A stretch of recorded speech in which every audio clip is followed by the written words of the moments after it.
चलो ऊपर देखो सभी लोग, मेरी बात को बड़े ध्यान से समझना, ठीक है ना।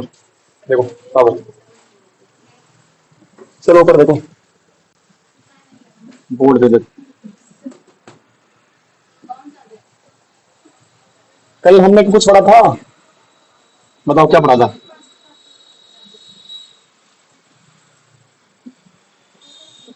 ठीक है, ऊपर देखो बोर्ड पे सभी लोग। बाबू कल हमने क्या देखा था, पास्ट परफेक्ट टेंस, मेरी बात समझना, ठीक है। और आज इसका हम सबसे जो एडवांस है वो हम पढ़ेंगे, ठीक है। और अगर एडवांस समझ गए तो आपने बहुत महान वाला काम कर लिया। आज की जो टॉपिक है ये बड़ा इंपॉर्टेंट है, इंपॉर्टेंट क्या है, बहुत अजीब है रूल है ये, क्योंकि ये इसमें दो सेंटेंस का कलेक्शन होगा, मतलब जो सेंटेंस बनेगा हो ठीक है।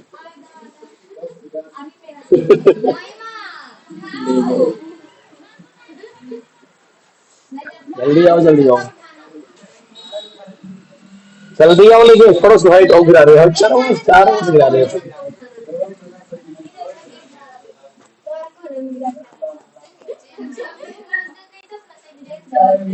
छोड़ दो छोड़ दो।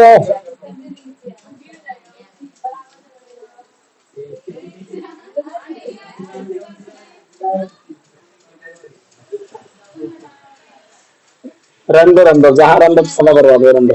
नहीं सब ऊपर देखो, सब देखो बोर्ड पे, छोड़ दो कॉपी करो फिर। इसको देखो सभी लोग। हाँ, जल्दी आओ जल्दी आओ जल्दी आओ जल्दी आओ रे पकड़ो लो।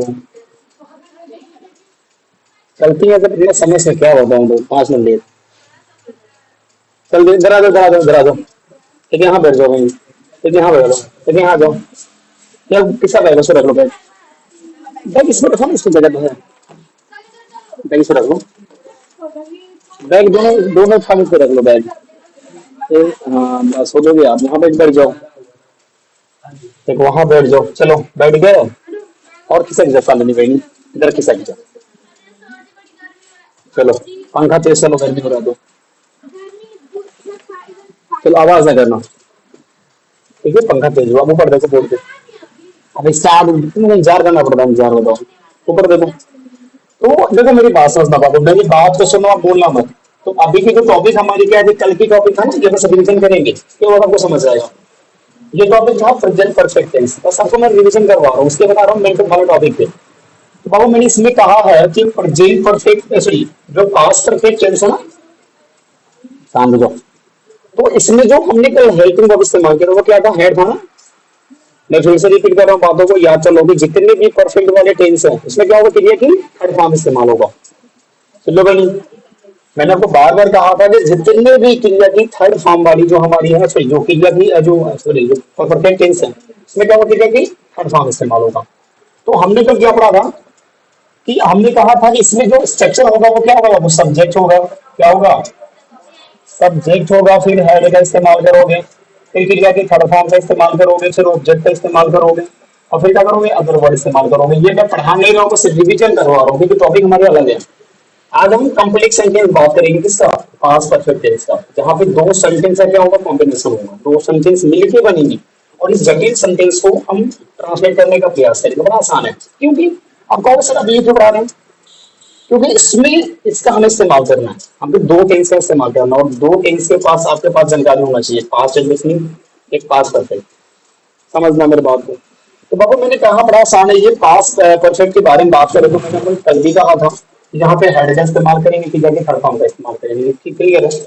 नेगेटिव बनाना तो हेड के बाद ना लगाएंगे, इंटरगेटिव की फर्स्ट कैटेगरी बनाना है, मतलब क्या वाले वर्ड बनाएंगे, तो बस हेड को बाहर कर देंगे। समझना मेरे बात को, बस हेड को बाहर करोगे और लास्ट में क्या लगाओगे, क्वेश्चन पर। अगर क्वेश्चन वर्ड वाला है तो उसके सामने लगा दो क्वेश्चन वर्ड, प्रॉब्लम सॉल्व।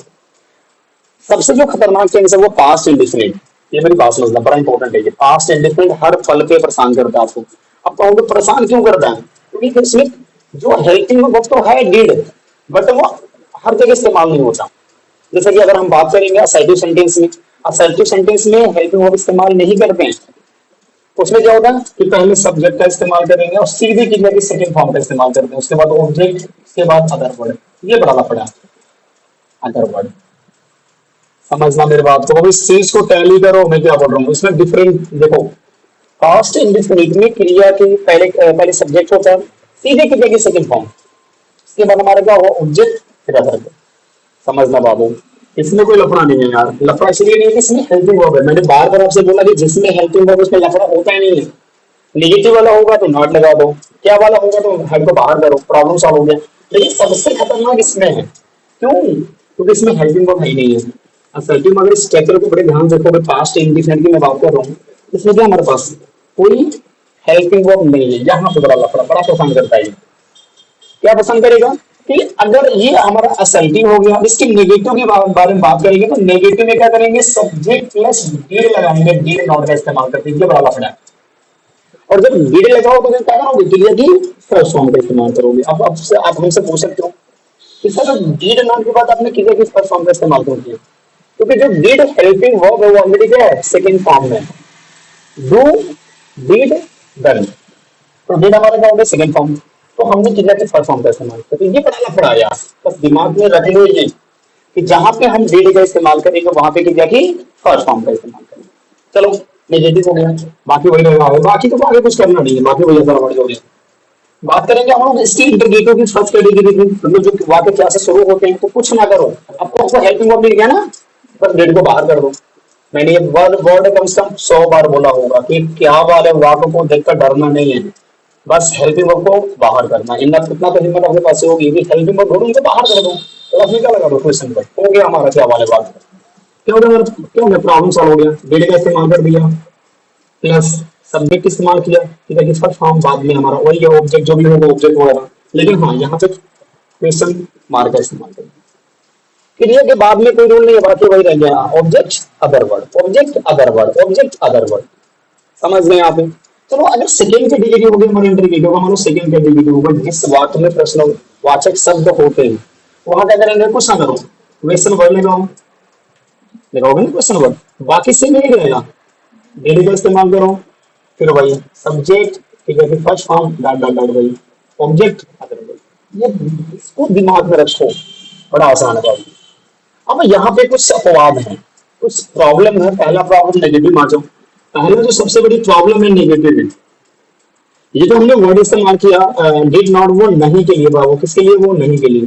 तो अगर कल्पना करो कहीं भी नहीं हो तो क्या करेंगे, कभी नहीं, तो वहां पे नेवर का इस्तेमाल करते हैं, तो फिर फंसा दिया। यानी नहीं का तो हमने डिड नॉट का इस्तेमाल किया, तो डिड हमारे क्या था, हेल्पिंग वर्ब, तो हमने फर्स्ट फॉर्म का इस्तेमाल किया।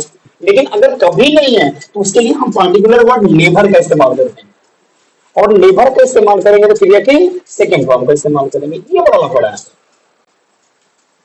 अब देखो अगर नेवर वाले वर्ड बनाएंगे तो पहले सब्जेक्ट, फिर नेवर, फिर क्रिया की सेकंड फॉर्म, क्योंकि अभी मैनेज करना है क्रिया की सेकंड फॉर्म को, मैनेज करना तो मैनेज करना है। यहाँ पे तो हर जगह आपको क्रिया की सेकंड फॉर्म मिलेंगे, second form, did second form, did second form, did second form, फिर सेकंड फॉर्म। बस कहीं है कि हम क्रिया के मुख्य क्रिया का सेकंड फॉर्म इस्तेमाल कर रहे हैं और कहीं डिड का इस्तेमाल कर रहे हैं।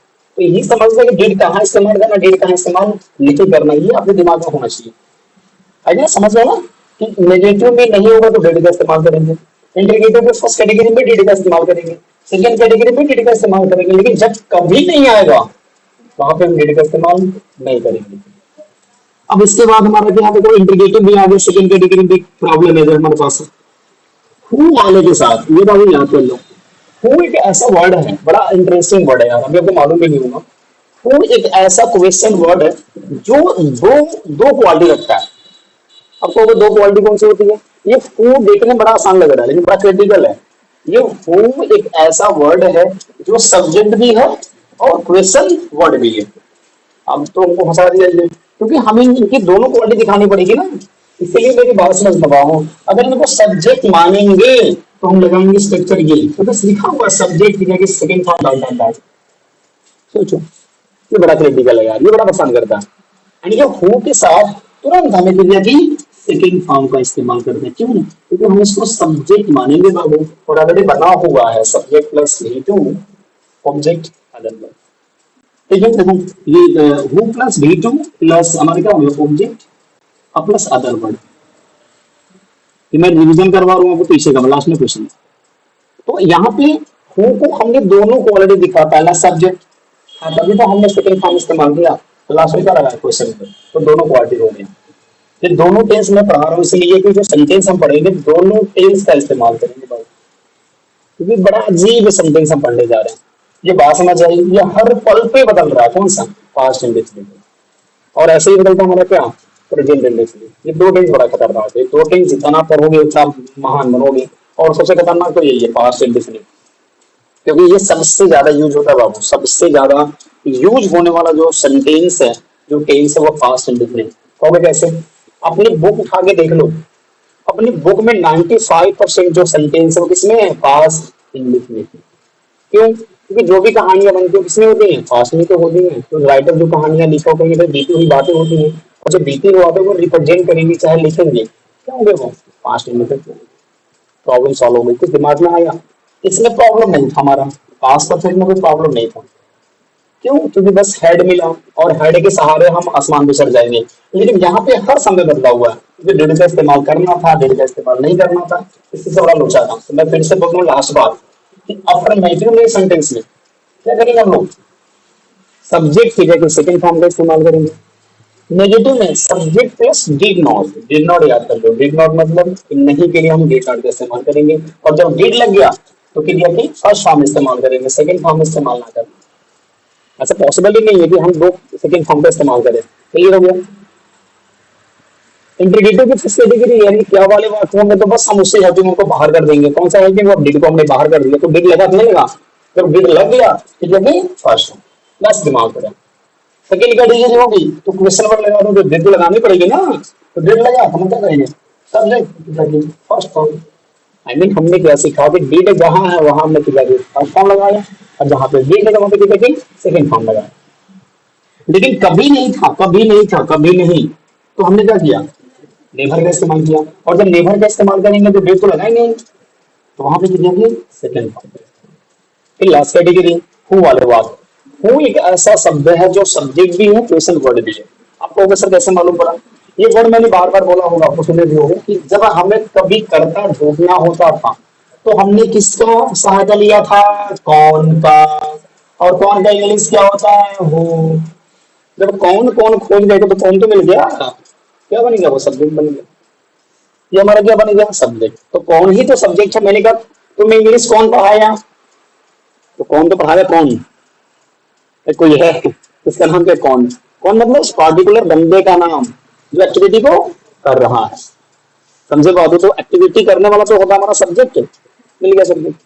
ये बड़ा लोचा है दिमाग में, ऐसा टेंस में बाकी टेंस में प्रॉब्लम नहीं है, बस लास्ट हिस्से में ये बड़ा परेशान करता है, पास्ट इंडेफिनिट। समझ गए, खत्म करूं इसको। अब आ जाओ मेन टॉपिक, ठीक है करूं, आगे तो पढ़ चुके हो ना। चलो इसको इमेज हमने किया, अब मेरी बात समझना। अब हम बात करेंगे कॉम्प्लेक्स सेंटेंस। बाबू मेरी बात समझना, कॉम्प्लेक्स सेंटेंस किसका, complex sentence past perfect tense का। ये ऑलरेडी पास्ट परफेक्ट टेंस में ही आता है, बट ये दो टेंस का क्या कॉम्बिनेशन, समझो बाबू ध्यान से। अब समझना कैसे वाक्य आ सकता है, फिर हम बात करेंगे कैसे ट्रांसलेट करेंगे। तो वाक्य ऐसे आ सकता है, ये वाक्य जनरल वाक्य आपने बहुत सुना होगा, बहुत सुना होगा। क्या, ये सेंटेंस मैं बड़ा लिखूंगा, डॉक्टर के आने के पहले, ये तो अक्सर आपने सुना होगा, मरीज मर चुका था, मरीज मर चुका था।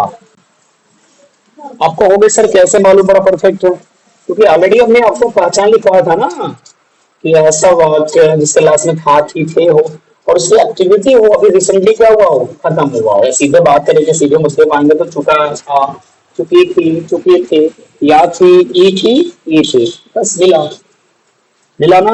अब इस सेंटेंस को बड़ा क्रिटिकल समझना आप, तो मैं कुछ सबसे सिंपल भाषा बताऊंगा, कभी जिंदगी बोलोगे भी नहीं।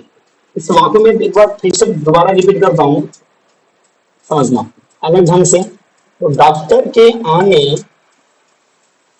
के बाद, बाद मरीज मरा था, वही या था, ये थी, ये थे, आया ना याद था। अब मेरी बात समझना, ये दो पहलू हो गए यहाँ पे, मेरे बात को बड़े ध्यान से समझना बाबू। इसमें कुछ रूल है वो समझना पड़ेगा। दो पहलू क्या है, कि इसमें पहले है, इसमें बाद है, ये देखना पड़ता है। यही तो आपको दिखाएगा, आपको रास्ता दिखाएगा कि हमें कौन सा रूल अपनाना। इसमें दो रूल है, दोनों का अलग रूल है। पहला रूल बाबू, पहला रूल, इसमें रूल क्या है ये याद कर लोगे। पहला इसका जो रूल है मतलब इसको ट्रांसलेट करने का, वो ये है, पहला एंड सेकेंड ऐसे डिवाइड कर लोगे। पहला सेंटेंस इसको मानेंगे, दूसरा हमारा ऑलरेडी ये दिया हुआ है, थर्ड हमारे पास क्या है, इसको डिवाइड कर लो। पहला ये हो गया है, दूसरा हमारा बाद है, और तीसरा हमारा ये है। ऐसे उल्टा उल्टा करेंगे ट्रांसलेट। तो इसके जो ट्रांसलेट जो करेंगे उल्टा करेंगे, पहले नंबर वन, फिर नंबर टू, फिर नंबर थ्री, ये मैथ लोग एक दो तीन का फार्मूला, ऐसे उल्टा करते आएंगे। आप समझ लो, पहला समझ लो, ट्रांसलेट हमेशा उल्टा होता है। क्लियर हो गया ये टॉपिक। सेकेंड टॉपिक इसमें देख लो, इसमें दो एक्टिविटी हो रहा है। जो भी सेंटेंस मिलेगा आपको दो एक्टिविटी होगा, एक एक्टिविटी पहले होगा तो एक होगा बाद होगा, क्योंकि दोनों साथ तो होंगे नहीं। ये समझना, ये मेन हमारा टॉपिक है कि दो एक्टिविटी हो रहा है, और एक हो रहा है डॉक्टर का आना, एक मरीज का मर जाना। अब देखो, तो यहाँ पे क्या है कि जो अगर हम एक्टिविटी के बारे में बात करेंगे कि कौन सा टेंस इस्तेमाल करना, टेंस के बारे में बात करेंगे तो मेरी बात समझना। तो जो काम सबसे पहले होगा, पहले वाला वर्ड, पहले वाला एक्टिविटी, जो पहले वाला एक्टिविटी होगा, जो आपको लग रहा है कि नहीं ये एक्टिविटी सबसे पहले हो रहा है, जो क्रिया पहले होगा, जो एक्टिविटी पहले होगा, उसको कहाँ करेंगे बाबू ट्रांसलेट, पास्ट परफेक्ट टेंस में। ये बड़ा खतरनाक, इसमें दो टेंस पढ़ना पड़ेगा आपको। सोच लो, जो पहला काम होगा उसको पास्ट परफेक्ट में, लेकिन जो दूसरा काम होगा, बाद वाला काम, जो इसके बाद वाला काम होगा, बाद वाला जो एक्टिविटी होगा, एक्टिविटी हो रही है ना, जो एक्टिविटी होगा वो कहा जाएगा, पास्ट इंडेफिनिट में। सोच लो, इसीलिए मैंने सबसे पहले आपको रिवीजन करवाया, इस बात को समझ सके। ये बड़ा अजीब है, ये दो ही रूल आपको अपनाना है, बाकी तो आप टेंस पढ़ चुके हैं। ये बस, जो एक्टिविटी पहले होगी वो पास्ट परफेक्ट टेंस में, जो एक्टिविटी बाद में होगी वो पास्ट इंडेफिनिट। तरीका नंबर वन, अभी तरीका नंबर दो भी मेरे पास है, फार्मूला का इस्तेमाल करके। चलो समझते हैं, ध्यान समझना, अब इसको प्रैक्टिस करते हैं, बाबू समझना। समझ गया? तो ये दिमाग में रख लो, ये पहले और बाद वाला सेंटेंस हमेशा उल्टा करेंगे translate. Number one, number two, number three, number one, number two, number three, मिलाओ। चलो पता करते हैं कौन एक्टिविटी पहले हो रहा है, फिर डिसाइड करेंगे ना कि किस टेंस में करनी है। चलो, डॉक्टर के आने के पहले मरीज मर चुका था, यानी कि डॉक्टर अभी पहुंचा नहीं, मरीज का हो गया, तो पहला एक्टिविटी कौन हुआ? हाँ, ये समझ गए, यानी भाई साहब पहले ये चले गए, यानी कहा जाएंगे ये पास्ट परफेक्ट में। ऐसे नोट भी कर सकते हो चाहो तो। डॉक्टर साहब क्या हो गए, लेट हो गए, बाद में आए, इसका मतलब कहाँ जाएंगे ये जाएंगे पास्ट इंडेफिनिट। अब बताओ कोई दिक्कत, कोई दिक्कत है क्या? ये कौन सी बीमारी चाहिए, समझ गए? चलो करते हैं, अब ट्रांसलेट करते हैं। हमको श्योर हो गया कहाँ गए ये पास्ट परफेक्ट में, तो इनको करेंगे ना। तो मरीज मर चुका था, क्या हो गया? द पेशेंट हैड ना बाबू, कभी तो कभी पढ़ा है पास्ट परफेक्ट का, हैड प्लस क्रिया की third form, the patient had dead, हो गया खत्म। अब आएंगे नंबर दो पे, क्या नंबर दो पे? पहले, यानी कि बिफोर। अब आएंगे नंबर तीन पे, किसमें करना है इसको? पास्ट इंडेफिनिट में। डॉक्टर के आना, डॉक्टर आया, तो चेंज करोगे ना, डॉक्टर आया, तो डॉक्टर क्या हुआ, सेकेंड फॉर्म लगाओगे ना, मैंने कहा अभी डॉक्टर कैन। क्या दिक्कत बताओ? हो गया, कितना इजी लग रहा है आपको, बड़ा आपको कठिन लग रहा होगा, यहाँ कर दें। अब इसमें भी जरूर हमसे, डॉक्टर के आने के बाद मरीज मरा था, तो पहला एक्टिविटी कौन हुआ? पहले डॉक्टर आया, उसके बाद मरीज मरा, पहले एक्टिविटी क्या हुआ? मरीज का मरा, बाद में। तो इसको कहाँ करेंगे, समझ लो, लोचा कुछ नहीं, बड़ा आसान है, बस बस बात बदल रहा है, सेंटेंस वही है, बात बदल रहा है। अब क्या हो गया, ये कहाँ होगा? पास्ट परफेक्ट में। ये कहाँ जाएगा? जाहिर सी बात है पास्ट इंडेफिनिट में, है ना, दो ही तो टेंस का इस्तेमाल करेंगे। करते हैं लास्ट वाला ही, मरीज मर गया, मरीज मर गया, मरीज मर गया, तब पेशेंट, क्या हो गया डेड, क्योंकि इसमें तो लगता नहीं हेल्पिंग वर्ब मैंने बताया। मैंने भी कहा भी है कि असर्टिव के सेंटेंस है, अफर्मेटिव असर्टिव का अफर्मेटिव है, इसमें हम कोई भी हेल्पिंग वर्ब का इस्तेमाल नहीं करते। क्या लगाते हैं सीधे सेकंड फॉर्म। पढ़े ना भी, याद करो उसको, बार बार उसको दिमाग में याद करो। द पेशेंट डेड, मर गया, कब है? आफ्टर, डॉक्टर आ चुका था। तो अपने दिमाग में रखोगे ना, पास कहाँ करना, परफेक्ट में, डॉक्टर आ चुका था, क्या होगा? डॉक्टर हेड क्या हो गया? कम। कम मतलब come, came, come. Come first form, came second form, फिर कम थर्ड फॉर्म। क्या दिक्कत है? कितना समझ गए बताओ? बड़ा अजीब था, मैंने सिंपल बताया।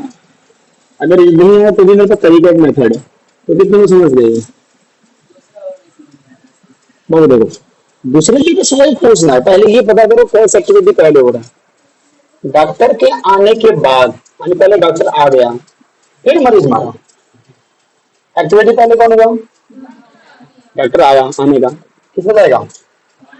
क्यों लिखा हुआ कि जो पहले वाला एक्टिविटी होगा पास परफेक्ट में, बाद में क्या हुआ? मरीज मरा, कहाँ जाएगा? पास में। तो मैं लिखा भी तो, अब उल्टा करेंगे ना, पहले को नंबर वन करेंगे, और उसको पास्ट इंडिफिनिट में। रूल क्या इंडिफिनिट का? सब्जेक्ट ठीक है, ठीक, second form, object, subject, second form, क्रिया भी, ऑब्जेक्ट तो है ही नहीं, छोड़ देंगे, आएंगे आफ्टर इसका होता है बाद। उसके बाद इसको परफेक्ट में, तो डॉक्टर आने का क्या होगा हमारा? डॉक्टर हेड लगाएंगे ना परफेक्ट में, ठीक है, थर्ड फॉर्म कम। आई समझ में? तो पहले सुनो पहले, प्रयास करो, अभी अभी समझ जाओगे, अभी सब में बताएंगे नेगेटिव, फिर बताएंगे इंटरगेटिव, तब तक समझ जाओगे।